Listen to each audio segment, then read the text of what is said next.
Hello and welcome to our podcast DP with brains. सगळ्यात पहिले म्हणजे सगळ्यांना गुढीपाडव्याच्या हार्दिक शुभेच्छा. DP with brains was started because I am a curious person. मला खूप प्रश्न पडतात. I am very inquisitive. माझा जो फ्रेंड सर्कल आहे, we also all are explorers. We are a bunch of people who like to constantly keep evolving, keep learning.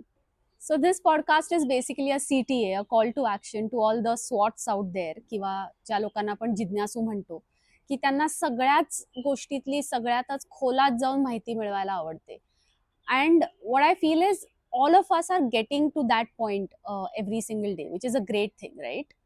So on that note, DP with Brains चा पहिला जो podcast आहे तो आहे सिविक्सवर. इलेक्शनचा just round the corner, आणि civics is often times very overwhelming and most of the times very boring subject. शाळेमध्ये आपण तो फक्त मार्क्ससाठी घोकायला म्हणून तो विषय घेतला होता असतो आपल्याला. But as and how we grow older we realise की दैनंदिन आयुष्यामध्ये सिविक्सचं किती महत्त्व आहे. कन्सेप्ट्स अँड टर्मिनॉलॉजीज ज्या आधी क्लिअर व्हायला पाहिजे होत्या Wien we were 18, which is basically when we start voting, त्या तेवढ्याशा झाल्या नाहीयेत. खूप प्रश्न पडतात, खूप चौकशी करायची असते, बऱ्याचशा वेळेला निंदाही करायची असते, टीकाही करायची असते आपल्याला. But we don't really know की कोणाकडे, कोणाबद्दल, कशी, काय करावी. And so I thought this was a good topic for our podcast, आणि which is why this is our first topic. And the guest we have for this podcast is more of a right-wing activist. And by right-wing, I don't mean right किंवा left politics मधलं, but right in the sense की जो बरोबर प्रश्न विचारतो, who asks the right questions on behalf of us citizens, अशा ह्यानी right activist. His name is Tanmay Kanetkar. Tanmay has been working in the civic sphere for over 15 years. He has been trying to better our civic life. His organisation Parivartan ह्या क्षेत्रामध्ये बरेच वर्ष काम करत आहे. ही is a cofounder and member of this organisation, आणि RTI, which is right to information act, ह्या sphere under ते खूप काम करतात. ह्या व्यतिरिक्त त्यांनी गेले कित्येक वर्ष महाराष्ट्र टाइम्स पासून सकाळपर्यंत सगळ्या लीडिंग न्यूजपेपर्समध्ये ह्याच विषयांवर बरेच लेख लिहिले आहेत. He is also a founder of the think tank called Policy Research Organization, and they are doing some amazing work. त्यामुळे त्यांची वेबसाईट दिलेली आहे, जरूर जाऊन चेक करा.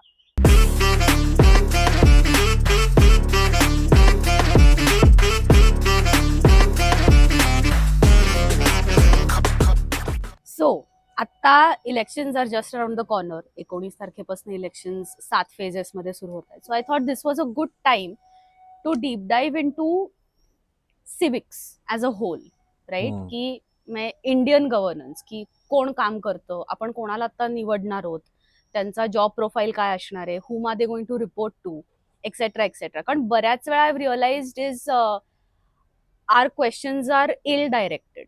आपल्याला काहीतरी इश्यू असतो, पण आपल्याला नक्की कळत नाही की who is responsible for that issue, who is suppose to give us the answers, आणि we are just shooting blanks, right, as citizens I mean. But and we can start putting a structure to it, right? So for example, there are 3 arms to the government, right? The judiciary, the executive and the legislative. आणि मला असं वाटतं की legislative, I mean correct me if I am wrong, पण legislative आणि executive are more interlink, कारण एक policy बनवतात आणि एक ते एक्झिक्यूट करतात, मॅक्रो पर्स्पेक्टिव्ह बघायला गेलं तर. पण if you can just briefly take us through की फ्रॉम बॉटम आपण जर का बघितलं, म्हणजे अगदी ग्रामपंचायत लेवल पासून, तर what is gram panchayat, who does it govern, आणि मग तिथपासनं ते नॅशनल लेवल पर्यंत. So how is the hierarchical structure in the Indian governance, हे तू जर का थोडंसं एक्सप्लेन करू शकशील का? सो तू एक्सप्लेन केलंस तसं 3 पिलर्स तर आहेत, लेजिस्लेचर, एक्झिक्युटिव्ह आणि ज्युडिशियरी. करेक्ट. सो लेजिस्लेचरचं काम आहे की देशासाठीचे कायदे बनवायचे, पॉलिसीज फॉर्म्युलेट करायच्या, साधारणपणे दिशा ठरवून द्यायची, आणि त्यानुसार एक्झिक्युटिव्हनी एक्झिक्यूट करायचं. करेक्ट. एक्झिक्युटिव्ह नावातच ते आहे, आणि ते सगळं बरोबर पद्धतीने चाललंय ना हे बघणं ज्युडिशरीचं काम आहे. सो असं ते 3 पिलर्स मध्ये स्प्लिट केलेलं आहे. आता हे 3 पिलर्स मध्ये जरी स्प्लिट केलेलं असलं तरी आपला देश मोठा आहे, त्यामुळे ओव्हरऑल गव्हर्न करण्यासाठी आपल्याला वेगवेगळ्या लेवल्स वरती काम करावं लागतं, आणि त्यामुळे ढोबळपणे तीन लेवल्स वरती आपण काम करतो. 3 टियर सिस्टीम ती आहे. Correct. सो त्याच्यात युनियन टियर आहे, म्हणजे Okay. संपूर्ण देशासाठी काम करणारी यंत्रणा. Okay. त्याच्यात परत तुला युनियन टियर मध्ये लेजिस्लेचर आहे, एक्झिक्युटिव्ह आहे आणि ज्युडिशरी आहे. Okay. Second tier is state tier. Right. Maharashtra, Gujarat, Karnataka, Andhra Pradesh जे काय बरं. असतील ते अशी बरोबर. सगळी जी स्टेट्स आहेत ती. सो बरोबर. That is second tier. Right. And third tier is local. Right. So local मध्ये त्याच्यात बायफर्केशन आहे की लोकल मध्ये ग्रामीण आहे आणि शहरी आहे. सो अर्बन अँड रुरल हा. असे दोन त्याच्यात बायफर्केशन त्यांनी केलेले आहेत. बरोबर. आणि रुरल साठी आहे ग्रामपंचायत बरं. आणि अर्बन साठी आहे म्युनिसिपल कॉर्पोरेशन्स. ओके. आता ह्याच्यात जरी आपण असं म्हणलं की 3 टियर्स आहेत, राईट. तरी हे एकाच व्हर्टिकल मधले काय म्हणतात त्याला, एकमेकांचे बॉस किंवा त्याच्या हाताखालची माणसं असं नाहीये ते structure. It's more about more like 3 different verticals.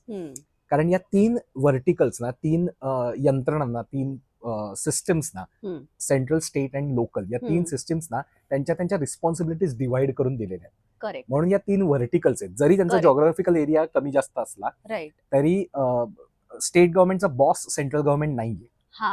तर हे समजून घेणं गरजेचं आहे. इट्स जस्ट दॅट की स्टेट Correct. गव्हर्नमेंट डिफरंट आहे, त्यांना करेक्ट. दिलेल्या रिस्पॉन्सिबिलिटीज डिफरंट आहेत. करेक्ट. सेंट्रल गव्हर्नमेंटच्या रिस्पॉन्सिबिलिटीज डिफरंट आहेत. बरं. लोकल म्युनिसिपल कॉर्पोरेशनच्या रिस्पॉन्सिबिलिटीज पूर्णपणे डिफरंट आहेत. Right. Then my follow-up question is, in my head, when I think of it as a hierarchical structure, state government doesn't really answer to central government. It doesn't. Right. So Okay. आता त्यातही checks and balances असतात. बरं.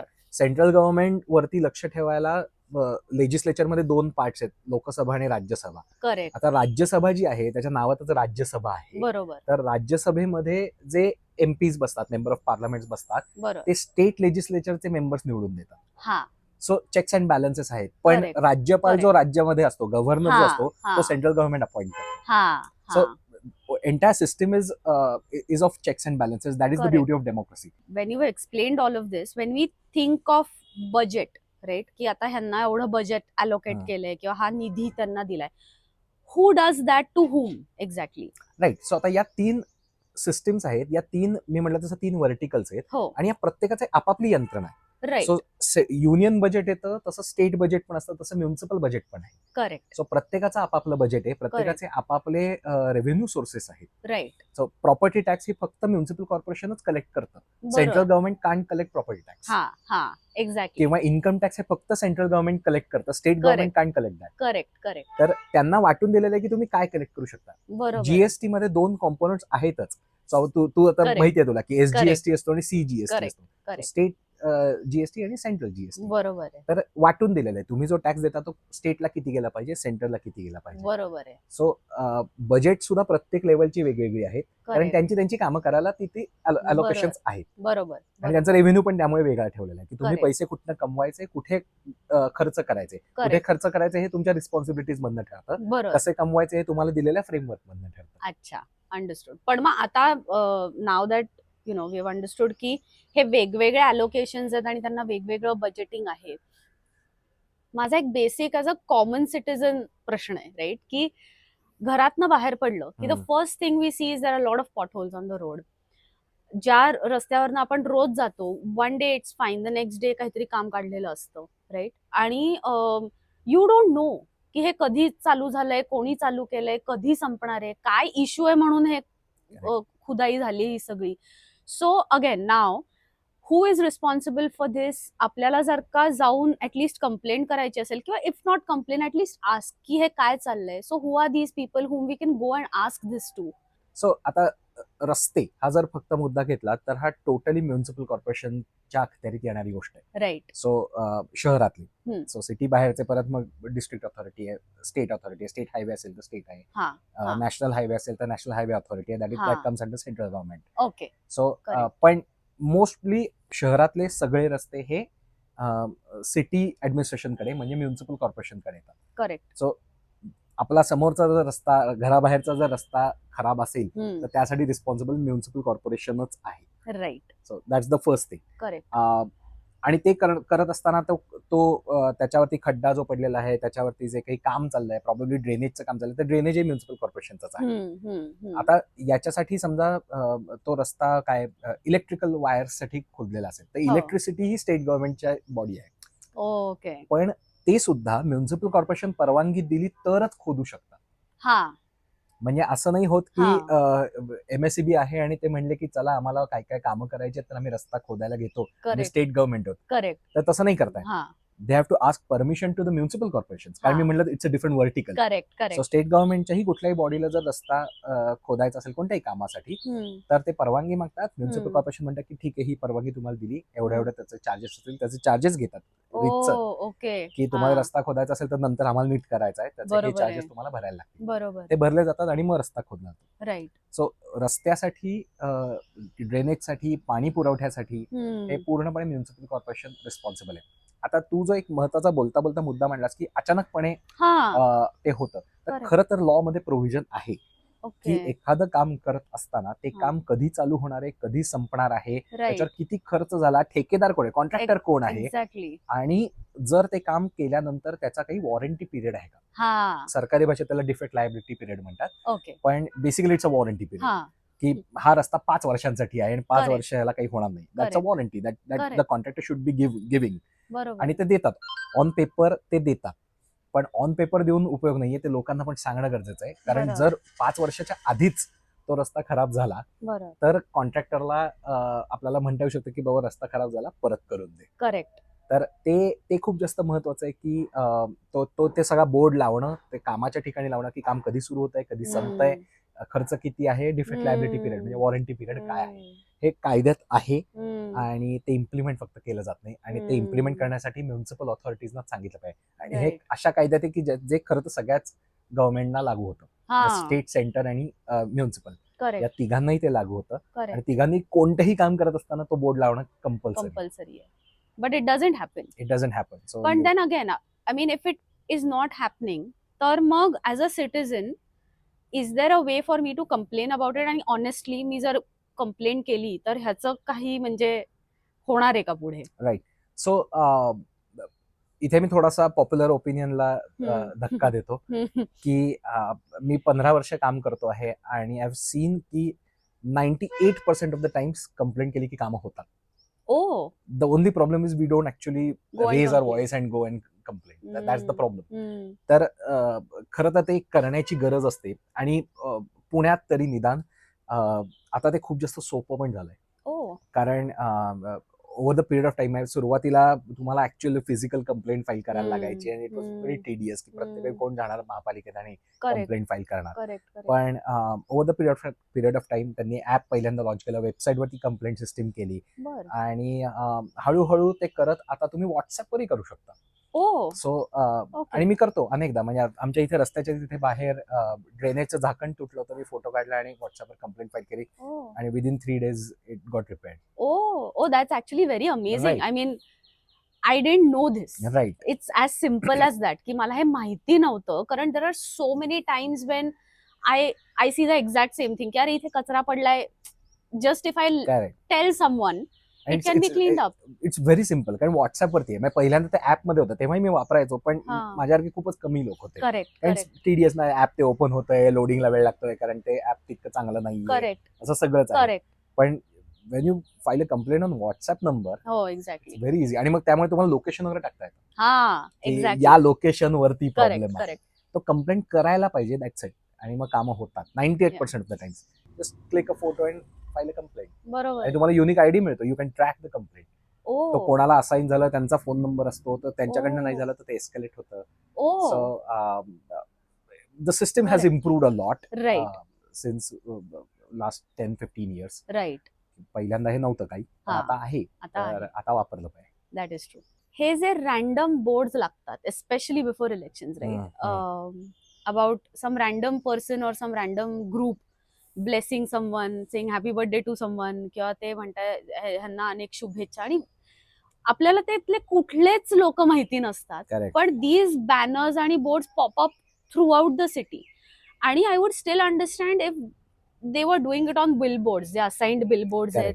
आपण सुद्धा जर का advertisement करायची असेल कुठल्या बिझनेसला, तर we pay certain amount and we take that board on rent. I would still understand that, right. पण हे लोक कधी कधी ऍक्च्युअली वेगळे स्ट्रक्चर्स उभे करतात just so that they can put up those boards. आणि ह्या स्ट्रक्चर्समुळे कधी कधी traffic खोळंबतं.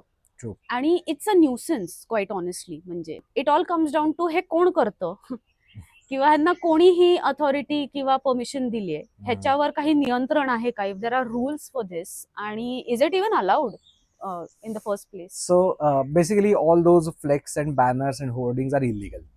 Oh, Purely illegal. You're not supposed to put those up. आणि ते पूर्णपणे violation of law and rules आहे.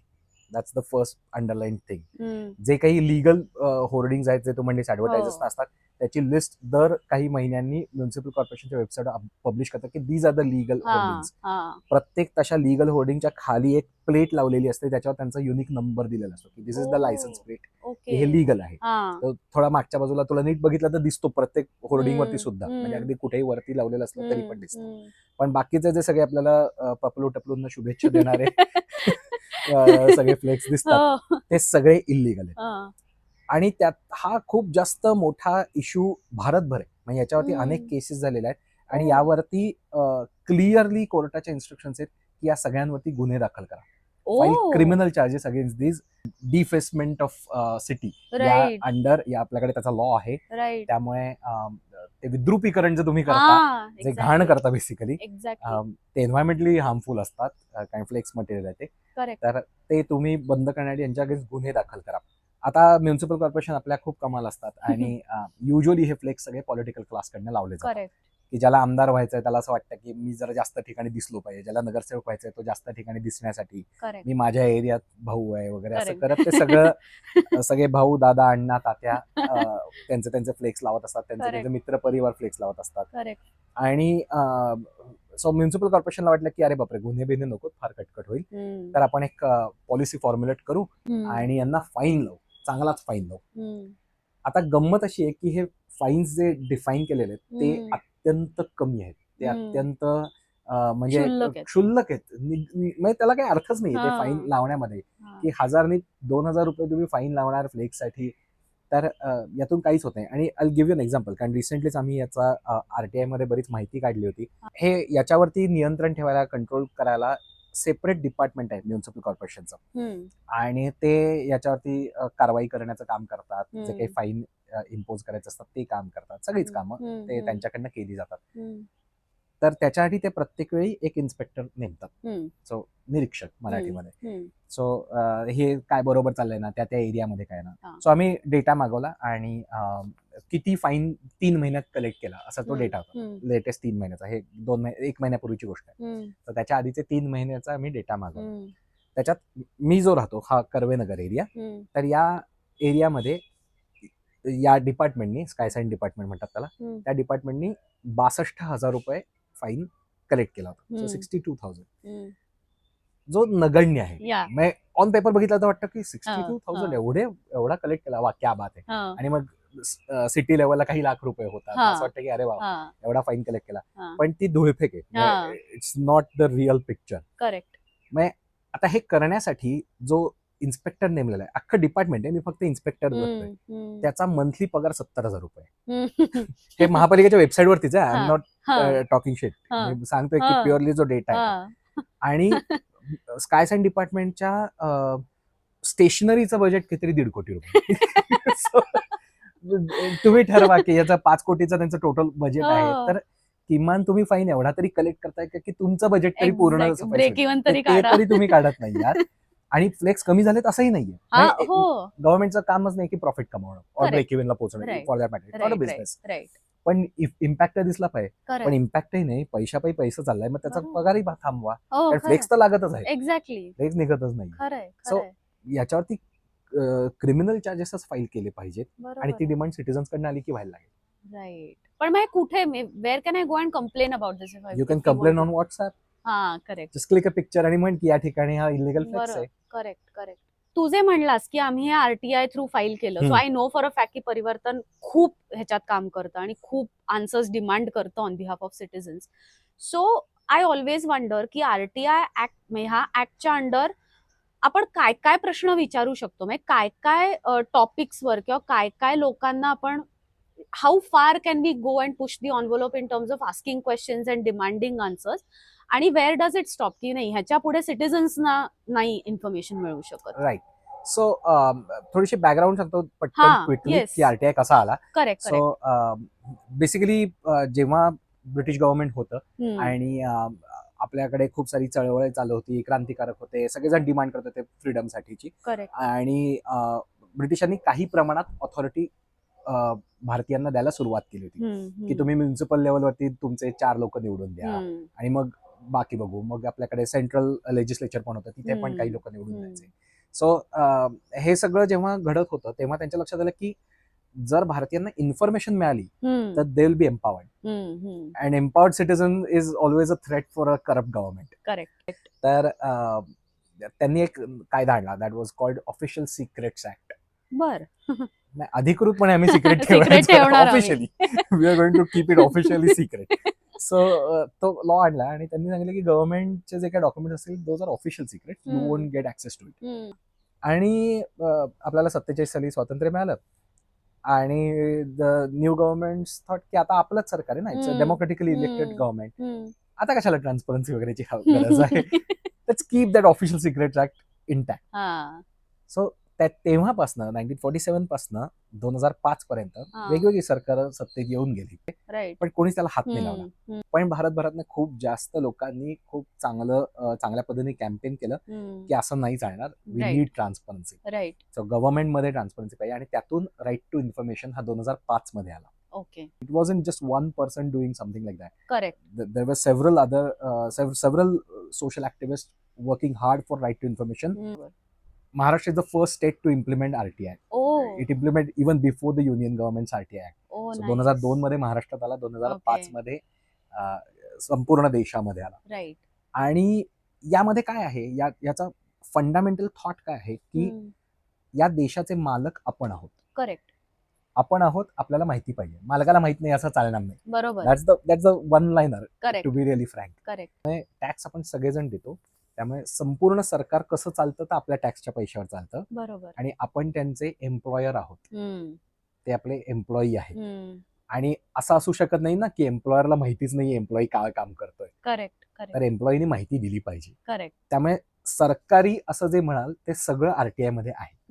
सो ती सगळी माहिती तुम्हाला आरटीआय मध्ये मागता येते. सगळे रिपोर्ट, सगळी डॉक्युमेंट, सगळे नोटिंग्स, सगळे कमिटी रिपोर्ट्स, त्यानंतर गव्हर्नमेंट डिसिजन्स, गव्हर्नमेंट बिल्स, कायदे, नियम, सगळ्या गोष्टी, even including meeting minutes, cabinet meeting minutes काय आहेत सांगा आम्हाला. आम्हाला महापालिकेमध्ये स्टँडिंग कमिटीने काय डिसिजन घेतले सांगा आम्हाला. हे सगळं आपण सरकारने सांगणं एक्सपेक्टेड आहे. Right to information under. आणि त्या झाल्यात. म्हणजे आता over the period of time या सगळ्या गोष्टी पब्लिक व्हायला लागल्या. काही गोष्टी स्वतःहून डिक्लेअर नाही केल्या जात, पण त्या आपण मागू शकतो. There is a prescribe process for that. आता ते सगळं एक्सप्लेन करत नाही, पण पॉइंट इज की तुम्ही ते सहज एक प्रोसेसमध्ये एका साध्या कागदावर लिहून सुद्धा अर्ज देता आणि तुम्हाला ती माहिती मिळते. करेक्ट. आणि ती त्यांनी देणंच एक्सपेक्टेड आहे. बरोबर आहे. आता ते काय नाही मिळू शकत, तर त्याचे खूप लिमिटेशन्स कमी आहेत. एक तर प्रायव्हेट गोष्टी नाही मागतात की देवांगी पाटणकरनी आज सकाळी काय खाल्लं, नाही मागू शकत. थँक्यू. तो राईट टू प्रायव्हसी तुझा इंटॅक्ट ठेवलेला आहे. So private companies, private people, private individuals यांचं तुम्हाला काही मागता येणार नाही. राईट. पण कंपनीज किंवा इन्स्टिट्यूशन्स, ऑर्गनायझेशन्स यांना जर सबस्टॅन्शियल फंडिंग गव्हर्नमेंटचं असेल तर मागता येतं. राईट. ज्यामुळे अनेक एज्युकेशनल इन्स्टिट्यूट आरटीआय मध्ये येतात. करेक्ट. कारण त्यांना फंडिंग गव्हर्नमेंटचं, आणि गव्हर्नमेंटचं म्हणजे माझं आहे म्हणजे मला माहिती मागता येईल. बरोबर आहे. The logic is same. Correct. पण प्रायव्हेटला नाही मागता येणार. आणि दुसरी गोष्ट अशी आहे, जी इन्फॉर्मेशन नाही मागतायत, जी देशाच्या सिक्युरिटीशी संबंधित गोष्टी आहेत. राईट. की आता जरा काश्मीर बॉर्डरवरती किती सैनिक आहेत ही इन्फॉर्मेशन नाही. किती मिसाईल्स तुम्ही एक्झॅक्टली प्लॅन केलेली आहे, काय चाललंय तिकडे, हे नाही मागताय. Obviously those are related to national security. Correct. त्यामुळे त्या गोष्टी नाही मागतायत. आयबी रिपोर्ट जे इंटरनल असतील तर ते नाही मागतायत. बरोबर. आणि पण तरी डिफेन्सच्या बाबतीत तुम्ही अकाउंट बद्दल मागू शकता, ज्याचा संबंध सिक्युरिटीशी नाहीये. करेक्ट. त्या गोष्टी तुम्हाला डिफेन्सच्या सुद्धा मागता येतात आणि मागितल्या जातातही. राईट. त्यामुळे त्यातल्या अनेक गोष्टी बाहेर येतात, समजतात, कळतात, असं सगळंच होतं. बरोबर. सिमिलरली पोलीस इन्व्हेस्टिगेशन पैकी जे इन्व्हेस्टिगेशन ऑनगोईंग आहे त्याची इन्फॉर्मेशन नाही मागतात. ओके. करेक्ट. की आतापर्यंत तुम्हाला कोणकोणते पुरावे सापडले, कारण एकात दुसरा पुरावा सापडतच इन्व्हेस्टिगेशन केलं जातं. तर ऑनगोईंग इन्व्हेस्टिगेशन नाही मागताय, पण इन्व्हेस्टिगेशन कम्प्लीट झाल्यावर तुम्हाला ते मागताय. करेक्ट. सो आरटीआय खूप वाईड नेट आहे खरं तर, आणि त्याच्यामध्ये खूप गोष्टी येतात आणि आपल्याला कुठे काय काश्मीर मधल्या सैन्याबद्दल प्रश्न विचारायचा, एक्झॅक्टली, आपल्याला हेच विचारायचं की हा रस्ता रस्ता नीट 3 महिन्यात कसा खराब झाला. हो, एक्झॅक्टली. किंवा फॉर दॅट मॅटर मला बऱ्याच वेळा हा पण प्रश्न पडतो की आता हे जे टेंडर्स म्हणतात ना की हे टेंडर पास झालं किंवा हे टेंडर्स ऍप्लिकेशन थ्रू आले, आता does all of this also come under RTI? Yes, of course you can ask for the tenders, you can ask की कोणी कोणी टेंडर्स भरली होती, टेंडर्स ज्यांना भरण्याची काय म्हणतात त्याला एलिजिबिलिटी क्रायटेरिया केला होता तो काय होता, करेक्ट, कोणी भरली, काय अमाऊंटची भरली, काय कोणत्या मीटिंग मध्ये हे फायनलाइज झालं, त्या मीटिंगचे मिनिट्स द्या. You can ask for all of it. Considering the number of times आपण पुणे मुंबई करतो फॉर वर्क और फॉर व्हॉट एव्हर रिझन्स, आणि आपण जेवढा टोल आयुष्यात प्रत्येकाने भरलेला आहे, मला हा पण मुद्दा वाटतो की of course it's a huge undertaking and it takes a lot of efforts, it takes a lot of manpower, capital, everything, but at some point it is recovered, right? After 10 years, 15 years, 20 years, whatever. त्याच्यानंतर सुद्धा I understand की तुम्ही आता maintenance म्हणून toll घेताय, but हे जर toll वाढतच जातो, ह्याला काही लॉजिक आहे का? हा काय सीन आहे आणि हे काय चाललंय? हे जर बघितलं तर जो आपला तू मुंबई पुणे एक्सप्रेसवे म्हणलीस, तर मुंबई पुणे एक्सप्रेसवे हा NHAI आहे, म्हणजे नॅशनल हायवे अथॉरिटी ऑफ इंडियाने बनवलेला आहे. That comes directly under central government, right? So याबाबतचे डिसिजन सेंट्रल गव्हर्नमेंट घेतं. तर सेंट्रल गव्हर्नमेंटची रोड्सची जी मिनिस्ट्री आहे ती याच्याबद्दलचे डिसिजन घेते, त्यांच्या अंडर NHAI येतं. आणि ऑब्व्हियसली याला पॉलिसी आहे, ऑब्व्हियसली याला काहीतरी एक लॉजिक आहे. द ओनली पॉइंट इज की ते लॉजिक पटत नाही. Like all of the things, right? So कागदावर खूप गोष्टी असतात, पण त्या एक्झिक्यूट होत नाही. आणि लाईक यू सेड की तो बांधून झाल्याचा खर्च केव्हाच रिकव्हर झालेला आहे. आणि अगेन त्यातही गंमत अशी ना की ते पॉलिसी फॉर्म्युलेट करताना काहीतरी एक लॉजिक लावलं असतं की 100 रुपये खर्च केलेले, आता 100 रुपये रिकव्हर करायला किती दिवस लागतील, राईट? 10 गाड्या गेल्या, 10 रुपये प्रत्येकाकडे घेतले तर ते कव्हर होतील, आणि 10 गाड्या जायला 2 वर्ष लागतील फॉर एक्झाम्पल, तर 2 वर्षात रिकव्हर होईल. That's the logic. आणि मग 2 वर्ष ते, आणि मग त्या माणसाने एवढी इन्व्हेस्टमेंट केली तर त्याचा वरचा प्रॉफिट 20 रुपये, असं धरून आपण 12 गाड्यांचा याला पर्यंतची लिमिट देऊ. करेक्ट. या पर्टिक्युलर एक्सप्रेसवेच्या बाबतीत तर असं दिसलेलं आहे की त्यांनी जे पहिलं कॅल्क्युलेशन केलं होतं त्याच्यापेक्षा कितीतरी जास्त गाड्या गेल्या, त्यामुळे ते कव्हर होणं इतकं लगेच झालेलं आहे. पण अगेन ते काय म्हणतात, कॉन्ट्रॅक्ट करत असताना, त्याचे पॉलिसी फॉर्म्युलेट करत असताना त्याच्याकडे लक्ष दिलं गेलं नाही, किंवा I don't know, intention proper नव्हतं, व्हॉट एव्हर द रिझन, पण ते कॉन्ट्रॅक्ट केलेली आहे. नाऊ गव्हर्नमेंट हॅज टू ते पाळावं लागतं कॉन्ट्रॅक्ट, कारण तुम्ही गव्हर्नमेंट म्हणून कॉन्ट्रॅक्ट तोडू शकत नाही, आणि मग त्या गोष्टी पुढे जातात. पण याबद्दल अनेकांनी तरीही काय करता येऊ शकतं, काय काय मार्ग आहेत, कॉन्ट्रॅक्ट रिन्यू करताना ते तुम्ही विचारात घ्यायला पाहिजे, हे सगळं केलेलं आहे. पण समाऊ ते ती बॅटल्स एवढी सक्सेसफुल झालेली नाहीयेत आतापर्यंत. पण yes, those are the battles that we should be fighting for. But then do we directly complain about this to the central government? I mean, how long are these contracts for? Right, you can ask that in RTI. That's one. की कारण हे complaint नाहीये ना, information seeking आहे. So you can ask that की हे contract किती काळासाठी आहे, किती दिवस असणार आहे, का दिलेलं आहे, त्याच्या मागची थॉट प्रोसेस काय, रिझनिंग काय, हे सगळं तुला मिळू शकतं. आणि then you can file a complaint to NHAI and the ministry की अशा पद्धतीने चाललंय, आणि it's taking toll on our income. So ती कंप्लेंट सेंट्रल गव्हर्नमेंटकडे करायला, ती पुणे म्युनिसिपल कॉर्पोरेशनकडे करून उपयोग नाही. सो ते समजून घ्यायला लागतं आपल्याला कंप्लेंट करताना की अच्छा हे कोणाचं आहे. एक्झॅक्टली. आणि ते थोडं डोळे उघडे ठेवले ना, डोळे आणि डोकं, की ते दिसतं. कारण तुला एक्सप्रेसवे लागल्यावरती NHAI चे बोर्ड दिसतात. करेक्ट. तर ओके, हे NHAI चा बोर्ड आहे. करेक्ट. सिम्पल. गुगल केलं तर मिळतं आपल्याकडे, गुगलवर सगळं बघण्याची सवय. मला आजार काय झाला हेही मी गुगलवरती आजकाल बघत असेल. Which is probably you shouldn't do that. You shouldn't do that, exactly. तर निदान हे बघा की NHAI कोणाची ऑथॉरिटी आहे. करेक्ट. आणि किंवा इथला रस्ता कोणाकडे येतो, बरोबर, हे कोणत्या ऑथॉरिटीकडे जातं, हे एका गुगलवरती तुम्हाला पहिल्या 2 लिंक्स मध्ये कळतं. बरोबर आहे की कोणाकडे मी कंप्लेंट फाईल करायची. सो ते करता येऊ शकतं. RTIच्या बाबतीत एक सांगतो मज्जा, की कधी कधी असं होतं ना की मला असं वाटतंय की NHAI कडे आहे आणि मी त्यांना RTI फाईल करतो, आणि मग NHI म्हणते की अरे हे तर आमचं नाहीच आहे, हे काम आमच्याकडे नाहीच आहे, हे तर स्टेट डिपार्टमेंटकडे अमुक यांच्याकडे. तर सगळ्यांचा आपला एक्सपिरियन्स असा आहे की सरकारी ऑफिसमध्ये गेले की ते फिरवतात, इकडे नाही तिकडे जा, तिकडच्या टेबलवर जा, आमच्या काम नाही, तुम्ही या विभागात जा, तुम्ही त्या डिपार्टमेंटमध्ये जा. RTI हा लोकांसाठी केलेला कायदा आहे आणि तो इतका स्मार्टली केलेला आहे की जर मी चुकून चुकीच्या डिपार्टमेंटला ऍप्लिकेशन केलं असेल इन्फॉर्मेशन मागण्याचं, तर त्यांनी मला सांगायचं नाही की दुसरीकडे जा. It's their job to forward it to the right department. Right, correct. So त्यांचं काम आहे की तुम्ही ते करेक्ट डिपार्टमेंटला पाठवा आणि मग करेक्ट डिपार्टमेंट मला इन्फॉर्मेशन देईल, मी नाही फिरत बसणार. एक्झॅक्टली. सो असं खूप वेळा होतं की आपल्याला पटकन कळत नाही आणि हे काही काही कॉम्प्लेक्स ठिकाणी होतं की ओव्हरलॅपिंग ऑथॉरिटी असू शकते किंवा पटकन समजत नाही. तर अशा वेळी घाबरून राहायचं नाही, बिनधास्त RTI टाकून द्यायची, आपल्याला जे योग्य वाटते तिथे ते ठरवतील कुठे पाठवायचं. पण circling back to the RTI point, हे काय असतं मग की काही काही गोष्टी आता नाही पब्लिक होणार, मग त्या थोड्या वर्षांनी पब्लिक? दॅट डिपेंड्स की ते कोणत्या डेटाबेस आहे. म्हणजे IB सारखे रिपोर्ट्स असतात की जे ओव्हरऑल IB रिपोर्ट तुला नाही ऍक्सेस करता येत आणि काही वर्षांनीला त्याला काही लॉजिक नाहीये. भारतात असा लॉ नाहीये जो US मध्ये आहे एव्हरी 30 इयर्स. भारतात तसा काही लॉ नाहीये की एवढी वर्ष झाली की बाय डिफॉल्ट सगळे पब्लिक होतील, असा लॉ नाहीये. सो आपल्याला 1970s मधले IB रिपोर्ट्स काही फाईल्स ऍक्सेस करायचे असतील नाही करतायत, त्यामुळे किंवा 1950s मधले नाही करतात. त्यामुळे खूप गव्हर्नमेंट जे त्या वेळेचे सेन्सिटिव्ह आणि RTIच्या पर्व्ह्यूच्या बाहेरचे डॉक्युमेंट्स आहेत ते गव्हर्नमेंट जर वाटलं की आपण ते पब्लिश करायला पाहिजे तरच ते पब्लिश होतात, अदरवाईज ते पब्लिश होऊ शकत नाहीत.